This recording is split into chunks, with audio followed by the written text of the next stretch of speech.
Salut à tous et bienvenue sur ma chaîne. Aujourd'hui, comme vous l'avez vu dans le titre, on se retrouve pour l'épisode 4 des vidéos photos et aujourd'hui on va parler objectif. C'est parti! J'ai pris des petites notes pour une fois d'ailleurs, parce que pour ceux qui me connaissent, vous savez que je suis pas trop note pour les vidéos, pour essayer tout simplement d'être le plus précise possible parce que c'est des éléments qui sont très précis et je veux pas être à côté de la plaque.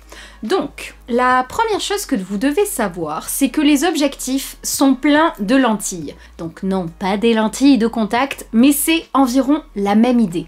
On va en utiliser plus ou moins selon le type d'objectif, mais on y reviendra plus tard pour cela. Et pour enlever certaines aberrations, les aberrations, pour faire court, ce sont des déformations, des couleurs qu'on ne veut pas. Ce sont des défauts qui sont créés à cause des lentilles. Et donc tout ce schmilblick de lentilles dans un appareil photo vous permet de zoomer, de dézoomer et d'avoir surtout votre photo à la fin. C'est ça qui fait un objectif, les lentilles. Maintenant que ceci est fait, nous allons parler des petits trucs que vous allez voir sur les objectifs. Je pense que j'aurais préparé une petite photo à vous mettre juste ici pour que vous compreniez bien la différence et de quoi je parle. La première chose, c'est le AFS. AFS, ça veut tout simplement dire que l'objectif a l'autofocus, donc il est capable de faire la mise au point tout seul. Ensuite, nous avons VR. Le VR, c'est l'anti-tremblement, donc c'est très pratique, surtout quand vous zoomez beaucoup.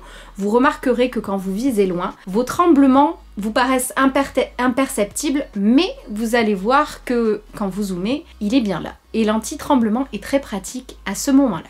Je vous conseille donc de prendre les objectifs avec anti-tremblement, surtout si c'est une très longue focale. Vous devez vous demander qu'est-ce que c'est une focale. La focale, c'est tout simplement, pour faire simple, plus le chiffre sera petit, plus vous verrez de choses et plus on s'approchera d'un grand angle. Plus le chiffre sera grand, plus vous pourrez zoomer. En fait, la focale, c'est la différence qu'il y a. Par exemple, 18-200, 70-300, etc. DX. Donc le DX, c'est tout simplement pour dire que l'objectif fonctionne parfaitement avec un appareil numérique. Le G veut tout simplement dire qu'il n'y a pas de bague sur l'objectif pour contrôler manuellement le diaphragme. Si diaph, ça ne vous parle pas, je vous conseille d'aller voir la première vidéo sur la photo. IF, c'est pour dire que la mise au point se fait directement dans l'objectif et donc que l'objectif ne va pas tourner sur lui-même. ED, ça veut tout simplement dire qu'ils ont réussi à traiter des lentilles pour certaines aberrations. Donc par exemple les déformations comme je vous disais, les couleurs, il y a plein de choses sur les aberrations, je vous en mettrai quelques-unes ici pour que vous voyez un petit peu ce que ça fait. Là 18-300 c'est la focale et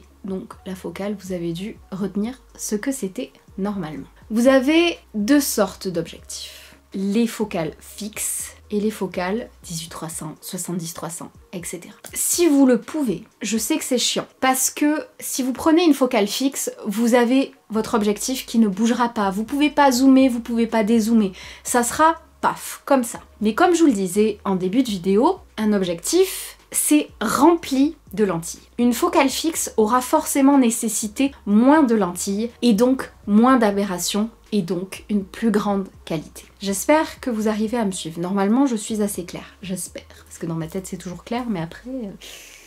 Ce qu'il faut savoir, c'est que si vous prenez une focale qui vous permet de zoomer, de dézoomer, etc., il vaut mieux casser la tirelire. Pourquoi? Tout simplement, les lentilles seront sans doute de meilleure qualité. Il y aura des lentilles en plus pour traiter les aberrations. Et le fonctionnement des lentilles sera de meilleure qualité. Il n'y a pas de hasard. Malheureusement, dans la photo, ce n'est pas vrai pour tout. Il y a des appareils photo, des réflexes qui ne valent plus rien en prix, mais en qualité de photo, je dirais pas qu'ils sont meilleurs que ceux d'aujourd'hui parce que c'est compliqué, c'est pas comparable, mais ils valent quand même le coup. Mais pour les objectifs, sauf coup de bol monumental, en tout cas c'est mon point de vue, n'hésitez pas à me dire en commentaire si vous n'êtes pas d'accord avec moi. Comme je vous l'ai toujours dit, moi je suis ici pour échanger et donc je suis prête à admettre que j'ai tort, etc. Mais j'aime bien discuter avec les gens. En tout cas, de mon point de vue, et je l'ai toujours vu en tout cas, sauf cas exceptionnel vraiment, tu y mets ton prix, tu as de la qualité. Tu mets un bas prix, tu vas être déçu parce que tu auras des aberrations, parce que machin, parce que la mise au point sera plus longue, etc.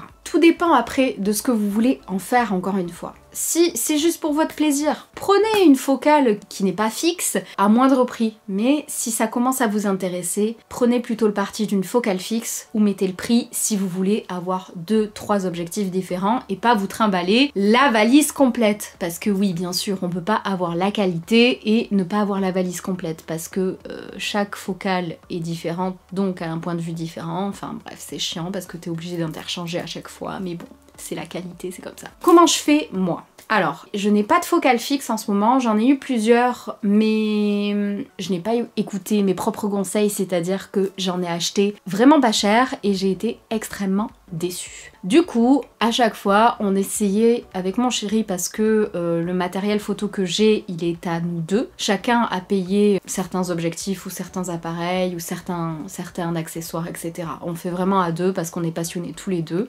Du coup, j'ai des focales différentes les unes des autres. J'essaye à chaque fois de prendre des différences de focales assez petites, tout simplement encore une fois pour le nombre de lentilles à l'intérieur. Comme je vous disais, plus il y en aura, plus c'est compliqué, plus c'est cher. La seule exception à cette règle que j'ai fait, c'est le 18-300 que j'ai offert pour... Je crois que je lui ai offert pour son anniversaire à mon chéri il y a quelques années maintenant. Mais il était avec le VR, donc l'anti-tremblement. Et c'était une bonne marque. Donc on a tenté, je l'ai testé, on était assez satisfait et pour l'instant on en est assez content, il est assez rapide l'autofocus et tout, bref. Avant d'acheter un objectif, là c'est plus noté, hein. Clairement vous avez dû vous en rendre compte, c'était juste les parties techniques que j'avais notées, là c'est au wall again, tant que j'y pense. Si je peux vous donner un conseil, quand vous allez acheter un objectif dans un magasin spécialisé ou d'autant plus si vous l'achetez à particulier, prenez votre appareil photo et essayez-le. Vous avez le droit de les essayer pour voir si le piqué, donc au niveau des couleurs, est-ce que ça vous va? Est-ce que l'autofocus est assez rapide pour ce que vous voulez en faire? C'est pas une honte d'essayer, justement. Il vaut mieux essayer, et ça je pense que vous le savez quand même, c'est comme dans tout dans la vie, il vaut mieux essayer avant d'acheter quand même parce que sinon après on peut se retrouver dans la panade. Et quand on sait le prix de certains objectifs, dépenser 500 balles pour quelque chose dont vous ne vous servirez pas, c'est un petit peu dommage, je trouve. Je fais le point dans ma tête, on se fait une petite réunion entre Léa pour savoir si j'ai encore quelque chose à vous dire et je vous reprends. Je sais ce que j'ai oublié. Je vous ai pas parlé du diaph. Ceci, c'est l'ouverture du diaph. Pour faire simple, sur une focale fixe, vous aurez qu'une mesure. C'est l'ouverture maximum de votre diaph. C'est tout. Pour les focales qui bougent, vous avez deux mesures. Vous avez l'ouverture maximum si vous ne zoomez pas. Et vous avez l'ouverture maximum si vous zoomez. Tout simplement encore avec les lentilles. Et oui, c'est les lentilles qui font tout dans un objectif, c'est comme ça. Donc faites attention à ceci aussi. Pensez bien que si vous zoomez un max, vous allez seulement pouvoir ouvrir à cette ouverture-là. C'est à prendre en compte. Et si vous ne savez pas pourquoi c'est à prendre en compte, je vous conseille de rattraper les vidéos. C'est pas bien. Je pense que je vous ai tout dit. Je vous ai expliqué un petit peu tout. Je m'excuse si ça partait dans tous les sens, mais je pense que normalement c'est assez précis, ou du moins je rattraperai au montage. Si vous avez des choses à rajouter, n'hésitez pas à le faire. Vous le savez, je suis dans la photo depuis longtemps, mais malheureusement, quand c'est le cas, il y a des choses qui peuvent vous paraître logiques et qui ne le sont pas du tout pour des gens qui commencent à peine. Donc franchement, n'hésitez pas, les commentaires sont ouverts pour ça. N'hésitez pas à me dire ce que vous avez pensé de cette vidéo et dites-moi ce que vous voulez dans les commentaires d'ailleurs. N'hésitez pas à mettre un pouce bleu si vous avez aimé cette vidéo. Vous pouvez me suivre sur les réseaux sociaux, vous abonner à ma chaîne et pour le reste, je vous dis à très vite dans une prochaine vidéo. Salut!